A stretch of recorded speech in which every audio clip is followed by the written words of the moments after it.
రైతు సోదరులకి నమస్తే అండి. మక్కనూరుగూడెం వాసు గారి తోటలో ఉన్నాం. ఈ రోజు వార్కనెట్ ఫ్రూట్ కటింగ్ చేయిస్తున్నాం. ఇది 5వ సంవత్సరం 10వ సంవత్సరం ఆయిల్ ఫామ్ తోట, 5వ సంవత్సరం ఒక్క తోట. వీళ్ళు ఒక్క తోట చూడండి ఎలా కాసిందో. చాలా మంది అపోహ ఏంటంటే ఆయిల్ ఫామ్ వేస్తే కాయదు, ఇంటర్ ప్లాన్ వేస్తే కాయదు, ఆయిల్ ఫామ్ లో వేయొద్దని చెప్తున్నారు. So but wrong. ఇది చూసుకోండి, ఇక్కడ ఈ చెట్టుకి ఈ కాయలన్నీ తయారైతే 25 కిలోల పైన వస్తాయి. ఈ చెట్టు అయితే 30 కిలోలు వస్తుందండి, ఈజీగా 30 కిలోలు వస్తుంది. 2 ఆయిల్ ఫామ్ మధ్యలో ఒక్క వరుస వేశారు. 2 ఆయిల్ ఫామ్ చెట్ల మధ్యలో ఒక కోకో చెట్టు వేశారు. ఒక్క తోటలోనే ఆయిల్ ఫామ్, కోకో, ఒక్క మొత్తం 3 సాగు చేస్తున్నారు.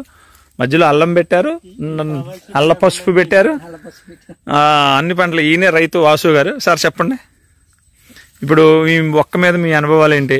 ఆయిల్ ఫామ్ లో కొంతమంది అడిగేది ఏంటంటే ఆయిల్ ఫామ్ లో ఒక్క సాగు అవ్వదు అని కొంతమంది చెప్తున్నారు.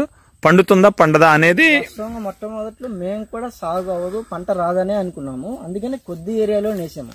కానీ మాకు 2 సంవత్సరాల నుంచి పంట చేతికి వస్తుంది. ఆశాజనకంగానే ఉంది పంట. వేయొచ్చు ఆయిల్ ఫామ్ లో ఒక్క సాగు. ఈ రోజు మనం పచ్చికాయలనే కిలో 50 రూపాయలు చేసి కలెక్ట్ చేస్తున్నాం రైతు దగ్గర. మనం ఆరోగ్య చేపిస్తున్నాం, డైరెక్ట్ మన మనసులో వచ్చి కట్ చేస్తున్నారు. చెట్టు మీద ఇలాగుండా కాయ కిలో 50 రూపాయలు.